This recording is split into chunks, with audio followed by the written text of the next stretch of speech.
Hello everyone, welcome back to AppDev channel.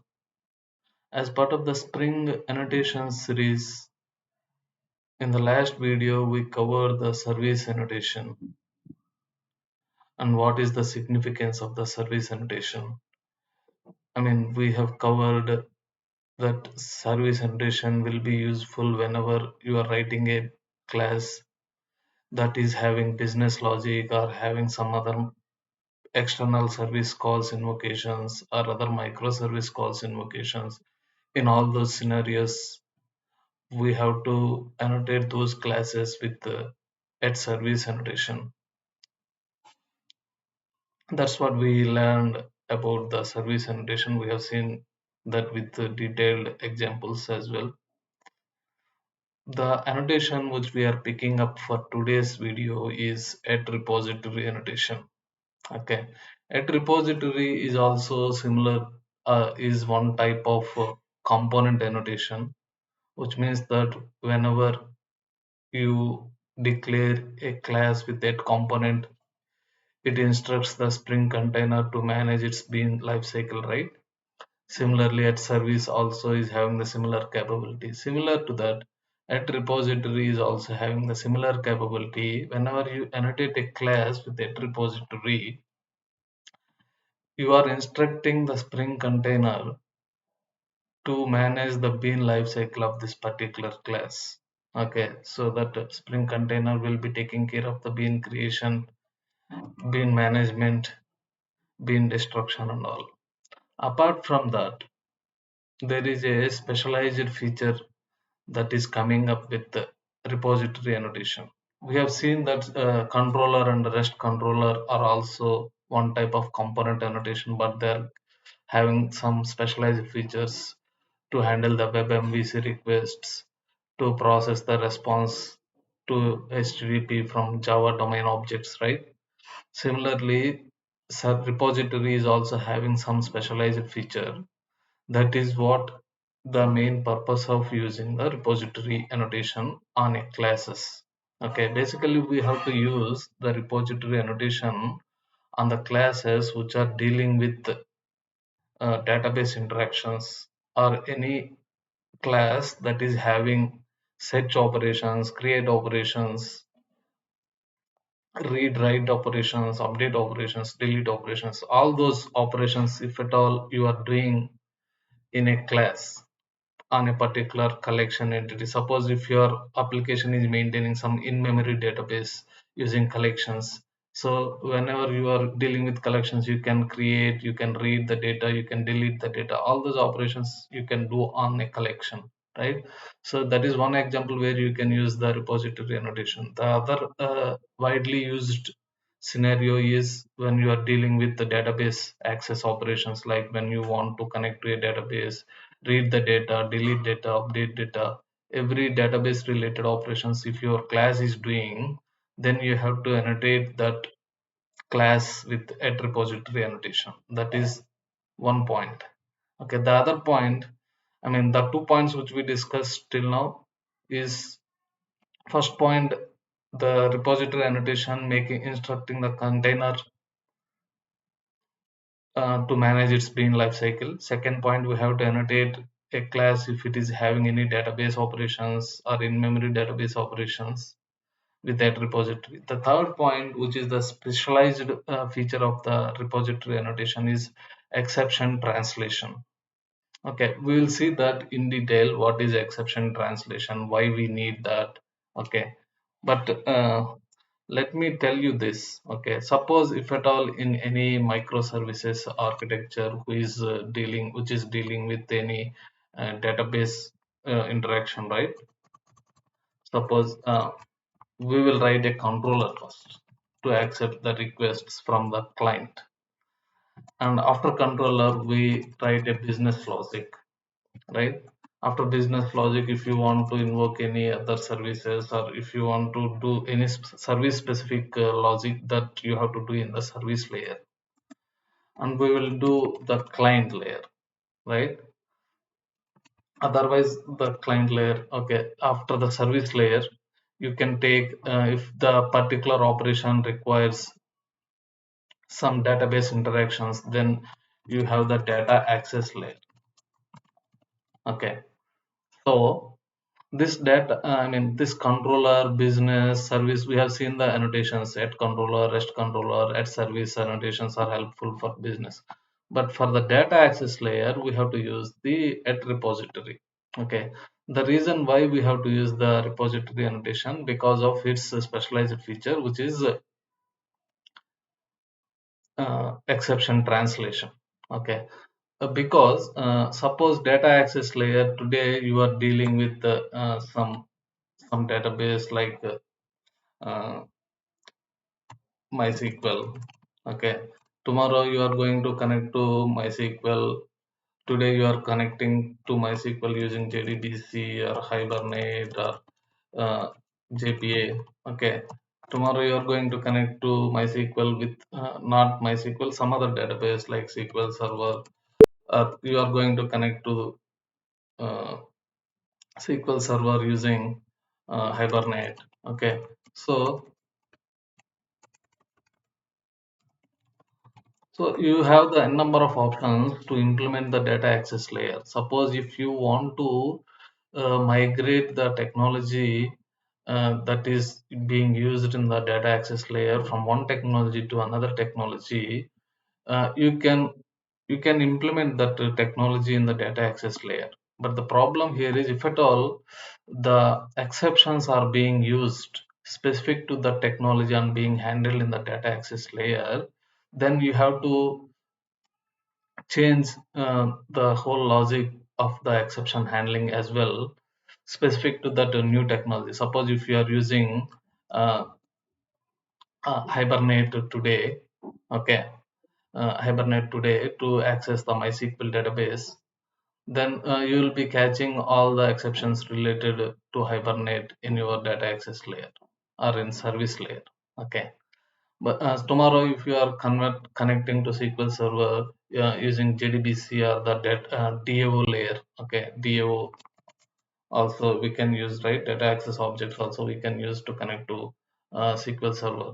So if at all you are changing your underlying technology that is connecting to the database, then you have to change your service layer to accept the technology specific exceptions.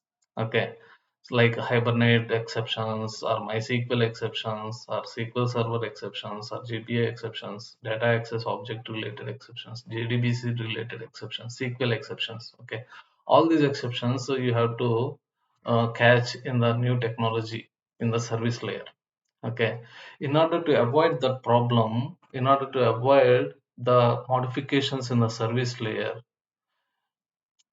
okay, Spring will be coming up with a at repository annotation which you can use on data access layer, which itself will taking care of converting or translating any technology or any platform specific exceptions. Okay, whatever the platform MySQL, Hibernate or DAO, whatever the platform you are going to use, all those platform specific exceptions like Hibernate exceptions, JDBC exceptions, all this SQL exceptions, all those will be converted to Spring specific exceptions. Okay, Spring specific exceptions, they will be converted. So if at all you are catching only that Spring specific exception in your service layer, and you are not then you are not dependent on any platform specific exceptions, so you don't have to change anything in the service layer.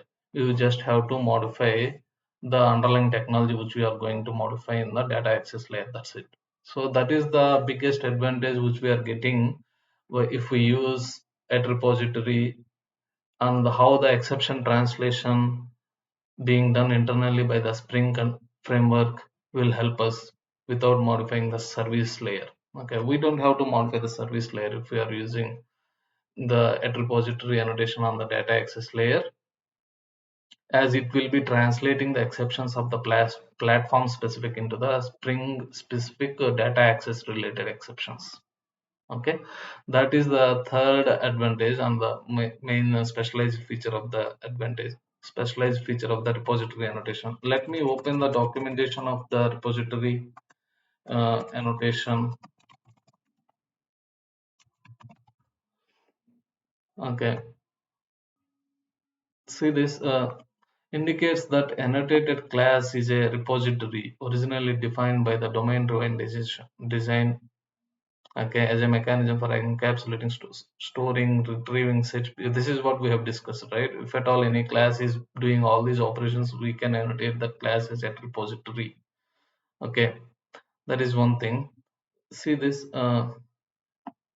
A class thus annotated is eligible for Spring Data Access Exception translation when used in conjunction with the persistent exception translation post processor.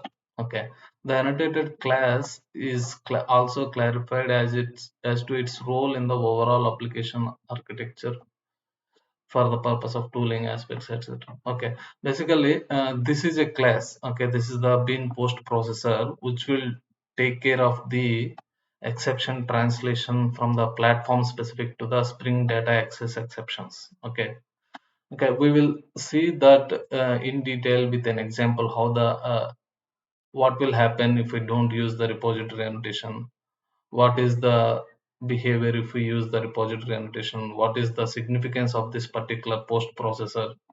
We will see that with an example. Okay, now let me go to STS and create a project, Spring Starter project.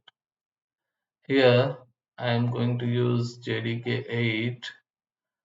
This project is about repository annotation. Okay, now here I'm going to add dependencies for Spring Web and data JPA dependency. Okay, next I'm going to connect to the MySQL, so I have to use the MySQL driver as well. Okay, now it is creating, right? Okay, let me modify the project name.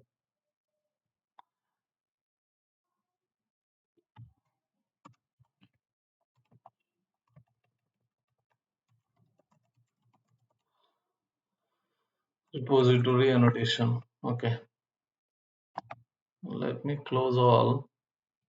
Let me open. See, this is the application which we are going to build now. Okay, we will write one controller. Okay, let me open my database first. Okay, see, this is my database which I've used for my in MySQL. This is having one employee table. Okay, I having ID, name, email, phone. Okay, these are the attributes. ID is the auto increment value. So I'm going to insert a record into this table from the Spring Boot application. Okay, let's see that. So for that we have to first write one controller and then business service and the data access layer, right? So let's write a controller first. Okay, src main Java. Now we will write a controller here as employee controller. Okay, and I'll annotate this class as at rest controller.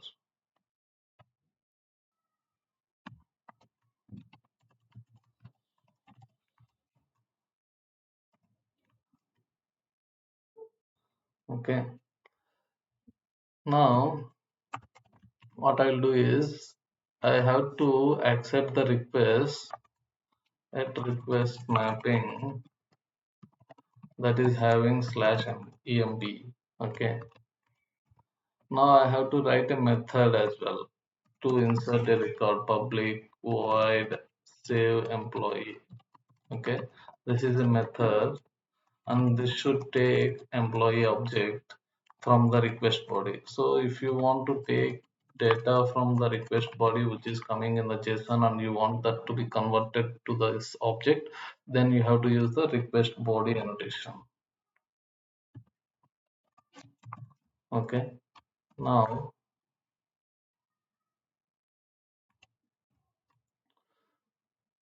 okay, we will see that there will be an error. Okay, now I want to accept the request coming to this method having the URL if it is having save. Okay. Now I have to call the business logic layer, right?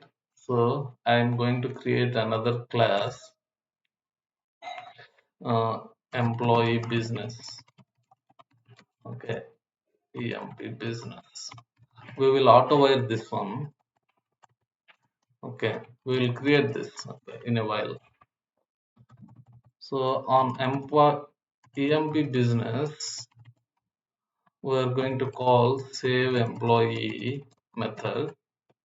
We will be creating it, and to that employee save employee method we will be passing the employee object which we receive from client. So let me create employee business now. Okay, see, this is a business class, right? So I have to annotate with that service. What is the method we are calling here? We are calling here the save business, right? So save business. Okay, save business, save employee. Save employee is taking employee. Okay, public void employee. Okay, what it is going to do? It is going to call a service layer. Okay, so we have to create a service layer as well. Employee service, EMP service. Okay, and this also we have to auto wire it. Okay, now when I get the EMP service injected, I have to call save employee on that service. Okay, by passing EMP object. Okay, now this employee object is keep on asking us to create it, right? Let me create this employee object as well. Okay, good. Let's go ahead and create it here itself. See here, this is exactly the replica of your table, right? So whatever is there and whatever fields are there in your table, we have to annotate here. Okay, we have to use it here. So this class should be mapping to your table, right? So we have to annotate that with that entity now, so that it will always check for, okay, it will always check for the mapping table. Okay, now I have four fields, right? ID is there. I'm going to consider it as I long. I have the name field in the table, and what else I have? I have email field in the table, and I also have phone number. I consider it as long only. Okay, so after all these fields, this ID field is a auto increment. That's how I defined it in the table structure. Okay, if you go here and see the table structure, mm, yeah, let me open this table.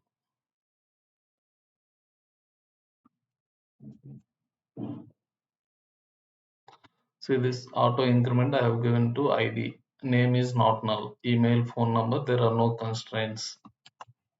Okay, so in order to specify this is an auto increment field, we have to specify an annotation at ID, and also its value will be generated like this. That's how we have to specify generated value. How its value will be generated? With a strategy. Okay, generation type dot identity, so that it will be taken care by the database itself. We don't have to provide the data while inserting data from the client from this DAO layer. Okay, now what I'm going to do is I'm going to create constructors under set of getters.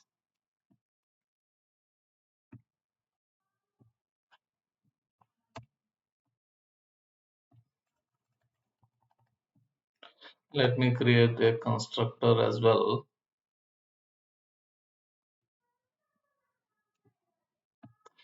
Let me create a default constructor as well, or the zero argument constructor superclass. Yeah. So our entity class is ready now. Okay. So all errors related to employee are gone. Okay. Now we will create employee service class. Okay. So employee service, I'm creating it. So this is actually again a service layer, right? So we have to annotate this with that service. Now this is the class which is actually going to make calls to your DO layer. Okay. So I have to have a method here, public void save employee, which will be invoked from the business layer, and it is accepting employee object. Okay. Now I have to create a DAO layer, employee DAO. Okay, employee DAO, and this should be auto wired. Okay, we have to create it. Okay, employee DAO dot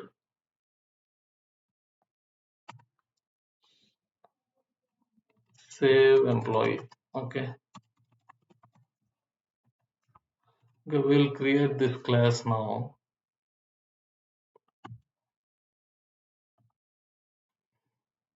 See, this class is actually having logic to interact with the database. Okay, so in order to interact with the database from this DAO layer, we have to write a method first. Okay, public void save employee is the method, right? And it is accepting employee object. So we have to save it. So in order to save it, we have to have an entity manager first. Okay, which will be created by the container during the startup. So that will be injected here. Okay. So once you have the entity manager, you are having a method persist. Okay. So to that persist method, we have to call this one. Okay. We have to pass the EMP object.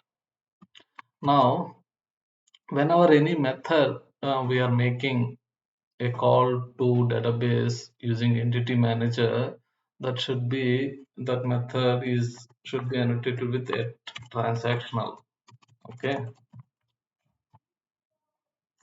a transactional, because if at all any problems are there while doing this persist operation, and the respective remediation operations will be taken care, like revoke or rollback operations.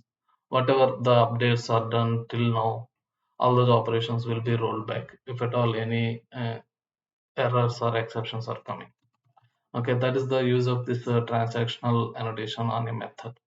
Okay, now, so we are good, right? So employee DAO, employee service is calling employee DAO. Employee DAO is making a call to database using entity manager. And this one we are clear, right? Employee business is controller is calling employee business. Employee business is calling employee service. Okay. Now the most important thing is we have to configure the database. Okay. Database properties we have to configure, right?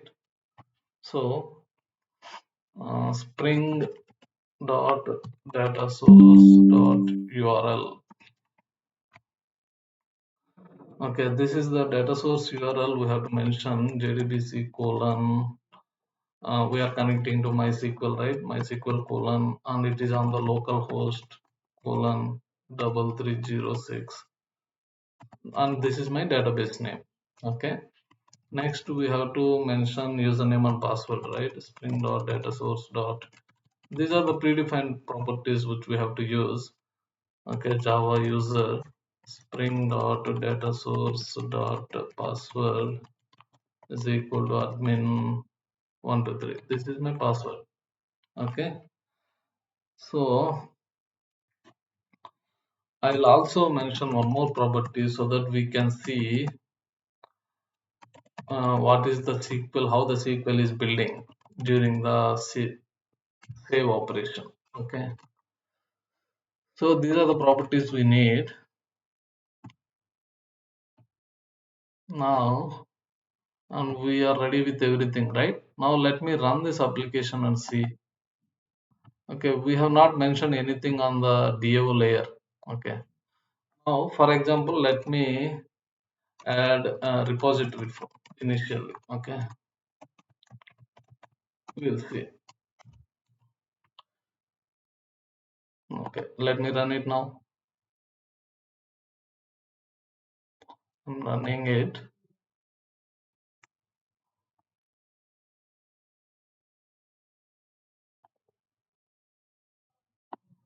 So if you see this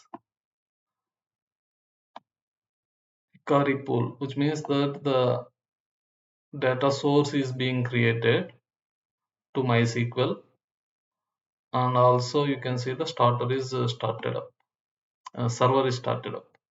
Now this is the service which we have to invoke, right? Localhost 8080 EMP save operation. Okay,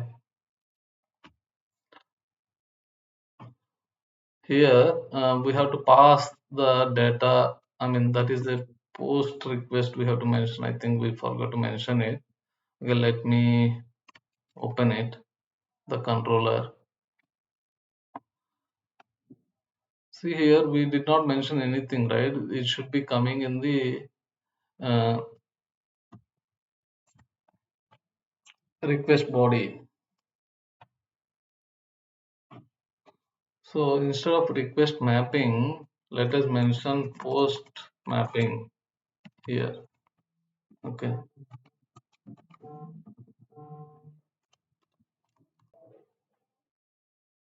So as we specified the post mapping now, right? So it will accept the request body. We can now trigger the post request from client. Okay. Let me modify this to post, and let me update the request body as well as JSON. Okay, here what it is taking, it is taking a JSON request, right? And we have to pass email, phone number, name. Okay, let me pass the name as James. Okay, email, email as James at gmail.com. Okay, phone number we have to pass it as a long value, right? So 1, 2, 3, 4, 5, 6, 7, 8, 9, 0. Okay, so this is the request which we are sending to our controller. Where is that controller? Here. So it will be accepted by this controller, and it will go to save employee in the business, and it calls save employee service. Save employee service calls DAO layer. So DAO layer actually interacts with the entity manager with the help of entity manager and whatever the properties we define for the MySQL database connectivity in the properties file, right? With all these configurations, it will connect to the database and insert data into the database. Okay, now let me run it. Okay, we'll see how it goes. See, it is a 200 OK, right? It is success response. Now let me go to database and see whether the record is inserted successfully or not. See, this record is inserted successfully, and this ID we have not passed, right? So James is the name, email ID, phone number. Okay. So with all these operations are already successfully completed, let me show you the log as well here. Okay. See this log. If you see, yeah, this is the SQL that is being executed while you insert the data from the client. Okay, so that is what, as we mentioned, show hyphen SQL is equal true, right? With this property, this SQL is getting printed. If you set this to false, then this SQL in the log will not be printed. Okay, and we have seen that now, right? Now we have seen that how to insert the data into the database using DO layer, and that layer is annotated with the repository. Okay, now what I want to do is I want to violate the not null constraint on this name. Okay, now what it will happen, I'll create one more. Okay, I'll remove this name field in the client. Okay, something like williams at gmail.com 0987654321. Okay, this is the, okay, what is the problem? Okay, 3 6. Now let me insert it. Okay, here in the database we are having the not null constraint, right? But we are not passing the field here, the name field itself. Now let's see what it will do. It is giving the 500 internal server error. Okay, because let's go to the class.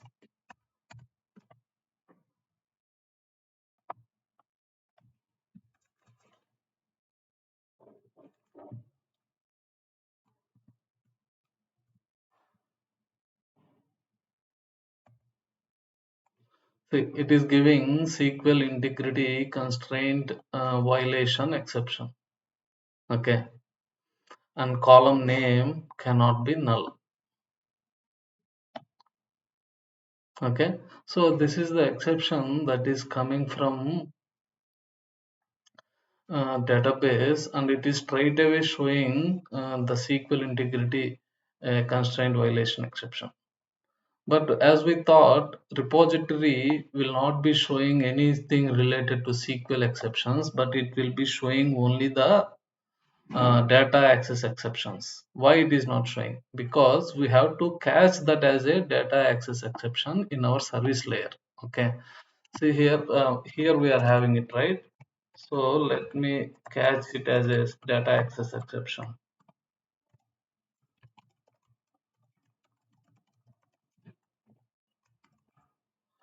Okay, data access exception. This is data access exception, right? Now if I print this trace, then we will see what it will do. Okay, let me rerun it again.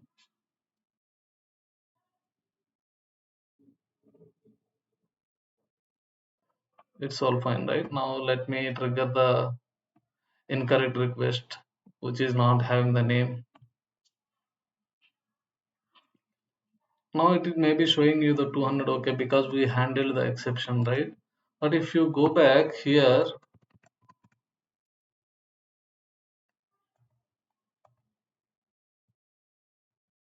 see this data integrity violation exception. Okay, if you open this data integrity violation exception class, it will be a subclass of the data access exception. That's why it is being caught by this data access exception. So the translation of the, if you open the stack trace here, right, if you go down, see this, the actual exception is a SQL integrity constraint violation exception.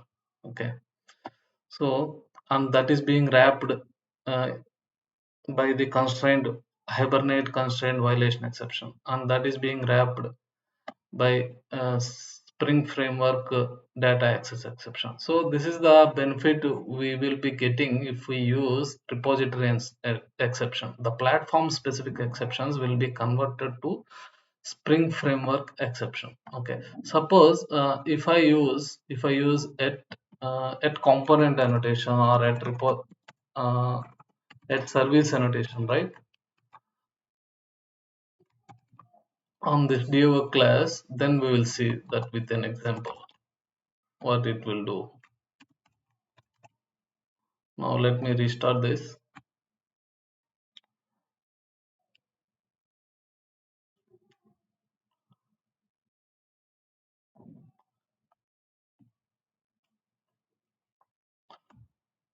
I'm hitting a client request. Again, it is giving me the 500 internal server error. Even though we are handling in our service layer the data access exception, we are still getting 500 error when we modified the annotation from repository to component. The reason being, we'll see here. See this, the moment we modified that annotation to component, right? It is not being translated to Spring Framework data access exception. Whatever the platform specific exception that is coming in.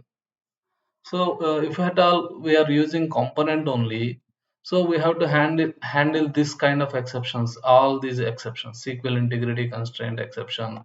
Suppose if you are modifying, suppose if you are passing any incorrect data on any other argument and it is giving the different kind of SQL related exception, that also we have to handle. So all the instead of handling all those exceptions, if we annotate that as a repository class, and also if we just handle data access exception in our service layer, it will catch all the exceptions and it will translate all of the platform specific exceptions into data access exceptions. So this is the benefit we are getting, and we also have seen what is the difference between what is the difference in the behavior we are seeing while we use the component and repository. But we have seen in the documentation this translation is being done when you use the DO layer or anything your persistence layer with the in conjunction with this bean post processor.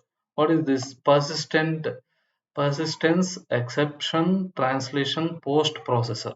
Okay, but we have not written any class or any subclass of this interface, right, in our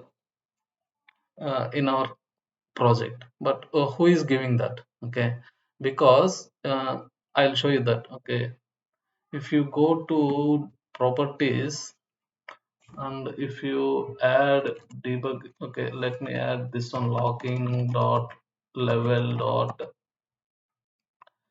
org dot spring framework dot beans dot factory. Okay, beans dot factory is equal to, I mention it as debug, so that we will see what all classes are being injected during the container startup. Okay, what all packages are the dependencies we have added. We have added the starter web dependency, starter JPA data dependency, and the MySQL driver, right? So let me take this log out of here and go here and see this. What is that? Bean post processor, right? Exception translator.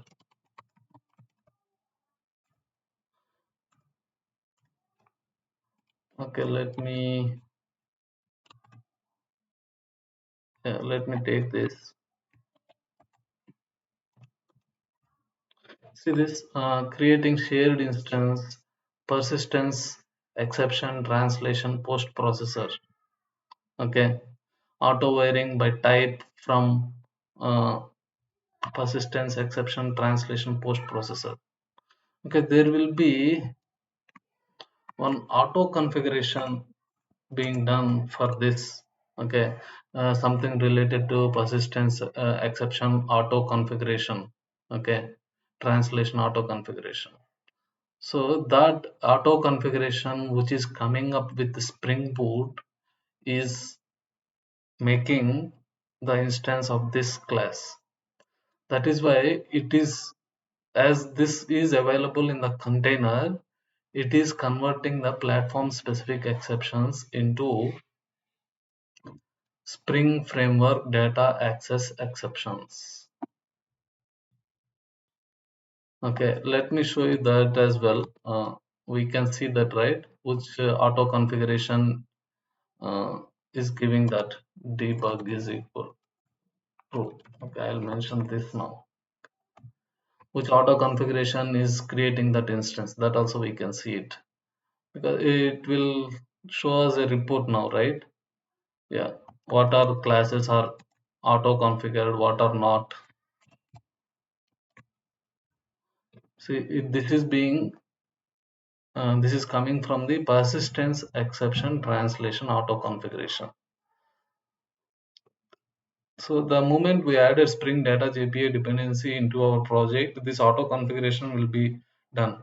Okay, similarly, how the dispatcher servlet is being configured when you add the web dependency, starter web dependency, right? Similarly, when you add the data JPA dependency, this will be auto configured, and this auto configuration will be adding your persistent bin translation bin post processor. Okay, and this is in turn making translating of the exceptions into data access exceptions. So that is the benefit which we are seeing with the at repository annotation when you use uh, when you use the when you use it in the DO layer. Okay, we don't have to modify the service layer if at all the DO layer technology is being changed. If as we are going to handle only the data access exception, and Spring framework bin post processor will be taking care of all the translation from platform to Spring data access exception translation. Okay, so this is an example with the DAO layer. Okay, let me show you another example without using DAO layer. Okay, this DAO. I mean, we have these repositories in JPA, right? With JPA also, we will see one example. Okay, see this. Let me create an interface with employee repository. Okay, and this interface will I'll be extending it from JPA repository. Okay, so the moment you extend it from the JPA repository, and if you specify an entity class here and the primary key ID data type here, what it will do is we don't have to provide the implementation like we provided here. Okay, for save employee, for find employees, we have to provide the implementation here in the DO layer. But you when you extend your class from JPA repository by using the JPA framework, then you don't have to provide the implementation. Only the interface declaration is enough. Framework will take care of the implementation based on the uh, entity you provided, based on the attributes that it is going to identify in that entity and the primary key. Okay, so this is the employee repository, right? So instead of DAO layer, I'll call the employee repository from service layer. Okay, I'll comment this one also. Okay, then we will see.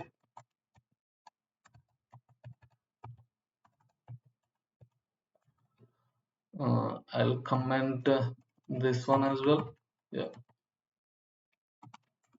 Now, employee repository is a interface that I extended, right? Extended from JPA repository. I want that to be injected into this class. The implementation of that class, because the Spring container will be creating an implementation, right? That implementation will be injected into this. Okay, the moment I call the save employee. Okay, instead of save employee, we will use the out of the box method. Okay, save, because in the DO class we have written our own method, that's why we called it as save employee. But here the out of the box framework is providing the implementation methods, right, based on the attributes we define and the entity we provided. So we will use the out of the box method which is coming from the JPA repository. Okay, to that save method we just have to pass it.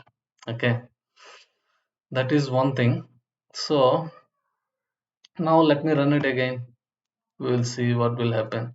If you see here, this repository interface, I am not even mentioning at repository annotation. Okay, but let's see what it will do now. See, it is still giving us the 500 internal server error. If you see that here, what is the initial exception? The root exception we will see. SQL integrity constraint violation exception, right? So this is the exception.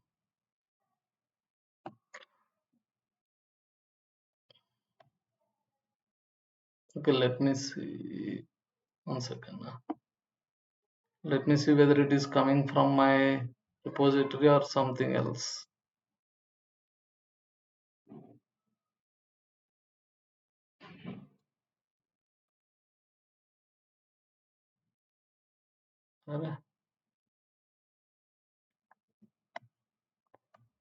Home dot.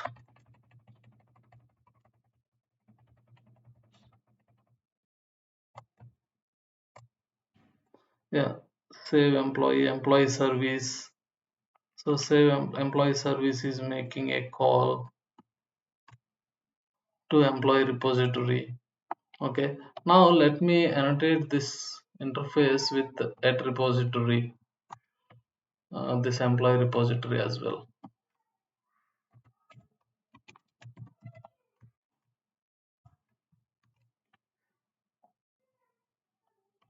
Now let me run it.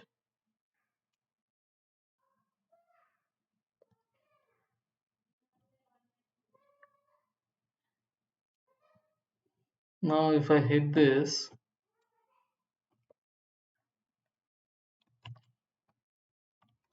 now let's see. Still the conversion or the translation is not happening, right? SQL integrity constraint violation exception. Okay, let me catch it here.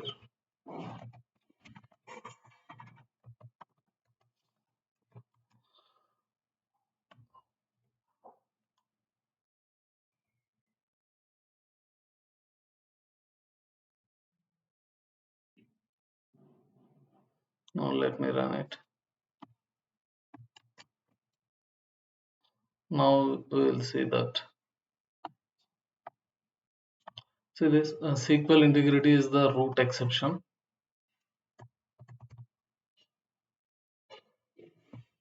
and it is wrapped in the Hibernate constraint violation exception, and we are getting the data integrity violation exception. So with the help of JPA repositories as well, without providing the DAO implementation classes, as and when we use the repository, uh, employee repository like this extended from JPA repository, the implementation will be provided by default by the framework or the JPA, right?